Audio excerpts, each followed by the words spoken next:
네, 오늘은 좋은 날입니다. 오늘은 좋은 날이고요. 오늘도 살아갈 수 있는 날이고 살아가야 할 날입니다. 예수님 감사합니다. 네, 감사합니다. 예수님 감사합니다. 오늘은 뭐 주일인데 영상으로 예배 드리는 그런 분들도 있을 텐데요.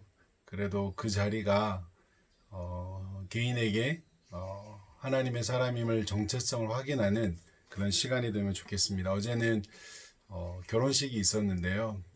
요즘에는 더워서 그런지 저녁 결혼식들이 계속 있더라고요. 그래서 어제는 제가 이제 6주간 동안 그 예비 부부의 삶이라고 하는 교회에서 하는 그런 그 커플들 하는 그 프로그램 제가 이렇게 인도를 하고 있어요. 그래서 그거 했던 그 커플이 어제 결혼식을 했는데 참 특이한 케이스였습니다. 형제가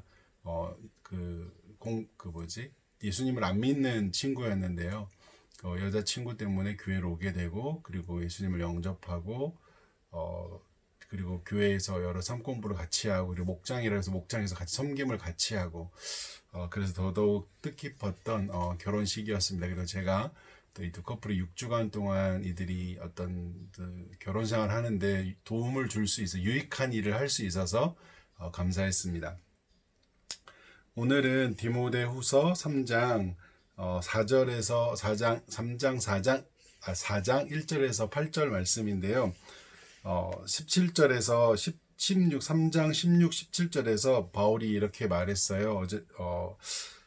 어제도 잠깐 나누었었는데, 모든 성경은 하나님의 감동으로 된 것으로 교훈과 책망과 바르게 함과 의로 교육하기에 유익하니 이는 하나님의 사람으로 온전케 하며 선한 일을 행할 능력을 갖추게 하려 함이라 라고 말했어요. 그래서 성경이 중요하다. 디모데 같은 사람에게도 지속적으로 말씀을 공부하고 말씀을 가까이 하는 것이 중요할 정도라면 저희에게는 더더욱 그렇겠죠. 그리고 여기 바울이 말했던 것처럼 하나님의 사람으로 온전하고 선한 일을 행할 능력을 가지려면 말씀을 가까이 해야 합니다. 들어야 합니다. 그리고 읽어야 합니다. 묵상해야 합니다. 특히 지금 시대 같은 경우는 더더욱 기준이 흔들리고 뭐가 맞지 뭐가 틀리지 목회자마다 말하는 게 다르고, 제가 이제 제 주변에 있는 우리 초등부 아이들, 그 다음에 이제 캠퍼스에 있는 대학생들, 지인들에게들 말하거든요. 뭘 말하냐면 목사님이라도 같이 어떤 이슈에 대해서 말하는 게 달라. 그리고 부모님도 달라. 친구들도 달라. 네. 그럴 때 누구 이야기를 들어야 되지? 라고 말할 때, 그래서 제가 계속 권면하는 것은 뭐냐면, 그렇기 때문에 성경을 들어야 하고 읽어야 한다라는 겁니다. 그래서 성경을 가까이 해야 된다는 겁니다. 그래서 그 기준은 뭐냐면, 성경을 가까이 하고 있는 사람의 말을 들어야 하고, 그리고 성경이 말하는 것을 살려고 일상 가운데 애쓰고 있는 사람의 말을 들어야 된다라고 저는 권면을 합니다. 그분이 목사님이건 혹은 부모님이건 혹은 친한 친구건 그걸 다 넘어서서 비슷하게 다 다르게 말하고 있다면, 모두가 물론 동일하게 말하고 있다면 그건 꼭 들어야겠죠. 근데 너무나 다 다르게 말하고 있다면 그 기준은 성경을 가까이 하려고 하는 사람, 그리고 성경에 가까운 성경이 말하는 것을 그래도 일상 가운데 살아보려고 애쓰고 있는 사람, 그것을 중요하게 여기고 있는 사람의 말을 귀를 기울이라고 말하고 있습니다. 아주 중요한 것 같습니다. 지금 시대는 더더욱 그렇습니다. 특히 지금은 더더욱 그렇고, 책도 그렇고 유튜브도 있고 뭐 너무나 많잖아요. 유튜브 이런 말씀 나눈 것도 너무나 다양하고요. 정말 중요한 것은 그래도 성경적 가치를, 예수님의 방식을 그래도 일상 가운데 기억하고 살아가려고 애쓰는 사람의 말에 귀를 기울여야 합니다. 너무너무 중요합니다. 그 이야기를 하면서 4장 1절에 8절 말씀에 사도 바울이 이렇게 말합니다. 성경은 이렇게 중요한 거야. 너를 선한 일을 하도록 도울 거야. 너를 의로 교육해 라고 말하면서 바울이 이야기를 하고 나서 뭐라고 말하냐면, 디모데에게 이렇게 말해요. 너는 말씀을 전파해라. 때를 얻든지 못 얻든지 항상 힘쓰라.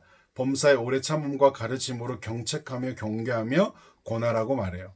그러니까 여기서 말씀은 예수님이겠죠. 그리고 예수님 살았던 방식, 그리고 구약에서 말하는 예수님. 네. 그러니까 쉽게 말하면 하나님의 이야기를 말하는 거죠. 이거를 때를 얻든지 못 얻든지 항상 힘쓰래요. 전파하는 것을, 그러니까 나누는 것을. 근데 이거를 전파하고 나눌 때 여러분 누구의 말을 들으십니까?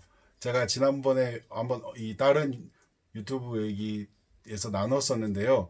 삶이 수용되지 않으면 우리는 그분 사람의 이야기를 듣지 않습니다. 제가 박진영 얘기했잖아요. 박진영 씨가 뭐 신앙을 뭐 다 떠나서요. 그냥 그분이 했던 말을 저는 계속 기억하고 있는, 받으려고 난 애쓰기로 했다. 그것은 자기가 정치인이 되려고 하면서 그 얘기를 하면 되게 이상한 거죠. 별로죠. 근데 오히려 기업을 운영하면서 어떤 아빠로서, 목회자로서 뭔가 그거는 저는 오히려 그 사람을 건강하게 만드는 걸 생각을 합니다. 왜냐하면 존경을 받으려면 삶이 투명해야 되거든요. 그리고 정직해야 되거든요. 그리고 삶이 유익해야 되거든요. 다른 사람에게. 그러니까 존경을 받기를 선택한다라는 것은 다른 사람의 유익을 끼치기 위해 고민한다는 거거든요. 그러니까 사도 바울이 디모데에게 너가 때를 얻든지 못 얻든지 항상 전파할 기회를 가지란 얘기는, 얘기는 무슨 얘기냐면 너의 삶이 투명해야 돼. 너의 삶이 깨어 있어야 돼. 너의 삶이 정직해야 돼. 라고 말하고 있습니다. 그래야 이 디모데의 가르침이 그 함께하고 있는 이들에게 수용되고 들려지게 된다는 것입니다. 부모도 그렇잖아요. 가정에서도 저와 여러분이 수용되면 좋겠습니다. 우리의 삶이 수용되면 좋겠습니다. 그리고 또 이어서 뭐라고 말하냐면요. 사람들이 때가 되면 바른 교훈을 받지 않고 귀가 가려서 자기 사역을 쫓는 스승을 많이 둔대요. 네, 2000년 전이나 지금이나 똑같죠. 우리는 그러잖아요. 사실 저는 이제 뭐 이렇게 주로 가르치고 말씀 나누는 일을 하잖아요. 누구 말을 사람들은 들을까요? 결국은 내가 듣고 싶은 얘기하는 사람의 말을 듣거든요. 근데 그거는 망하는 길이죠.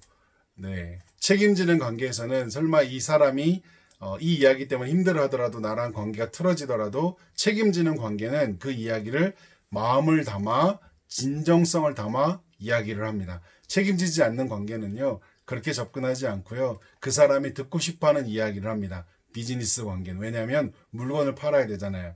나의 이익을 취해야 되잖아요.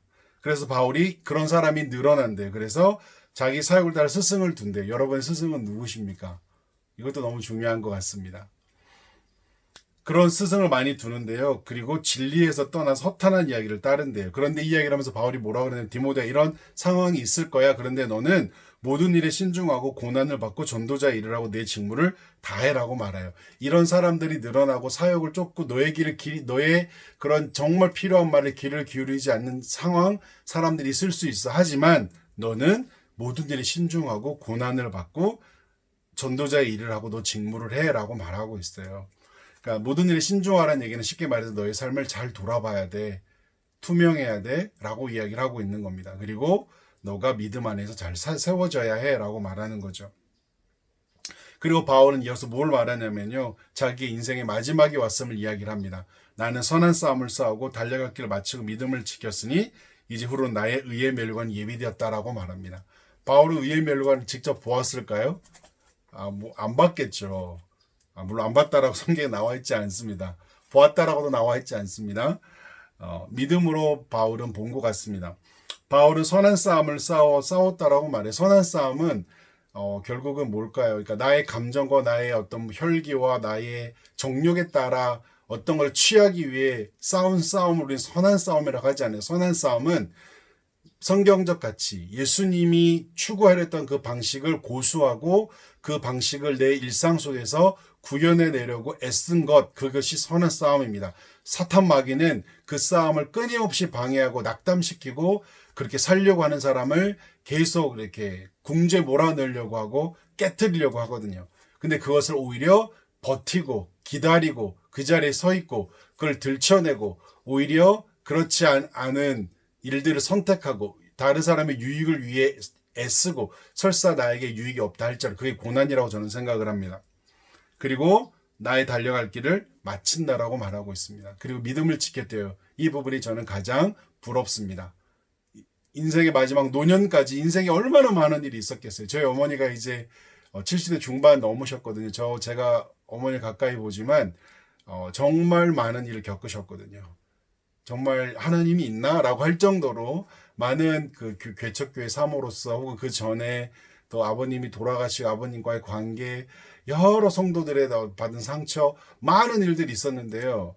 어머니가 끝까지 지금도 예수님이 없어라고 말하지 않으시더라고요. 그건 교회 공동체마다 그런 어른들이 계신 것 같습니다. 저와 여러분에게는 끝이 옵니다. 끝이 오고요. 바울이 그리고 의의 면류관이 준비된 당시 면류관은 뭘로였을까요? 황제가 면류관을 쓰잖아요. 황제 같은 면류관, 황제가 쓸 면류관을 쓸 거라는 거예요. 근데 그 면류관 의의 면류관이래요. 예수님이 너를 의롭다라고 칭하여 줄 때 쓰는 면류관입니다. 저와 여러분에게 의의 면류관이 예비되어 있다라고 말하고 있습니다. 오늘 하루도 마음을 잘 지키고 의의 면류관이 있음을 기억하고 그리고 내 인생이 마침이 있다라는 것 기억하면 좋겠습니다. 사도 바울조차도 인생의 끝이 옵니다. 그리고 선한 싸움을 싸웠으면 좋겠습니다. 일반적 싸움이 아니라요. 선한 싸움을 우리가 싸워가면 좋겠습니다. 곳곳에서 선한 싸움을 싸우는 이들이 들려지면 좋겠습니다. 저 또한 그렇게 살아가면 좋겠고 우리 자녀들 또한 제가 만나고 있는 초등학생들, 캠퍼스 학생들, 제가 캠퍼스 시절에 가르쳤던 졸업한 많은 청년들, 네, 다 그렇게 살아가면 좋겠습니다. 선한 싸움을 우리가 싸워갑시다. 성경적 방식을 일상 속에서 선택하며 살아가면 좋겠습니다. 주님은 살아계십니다. 바울이 온갖 고난을 겪고 예수님 믿고 나서 많은 손해를 겪었던 바울이 예수님이 살아있다라고 말한다면요. 예수님은 살아있는 겁니다. 사랑하고 축복합니다. 감사합니다.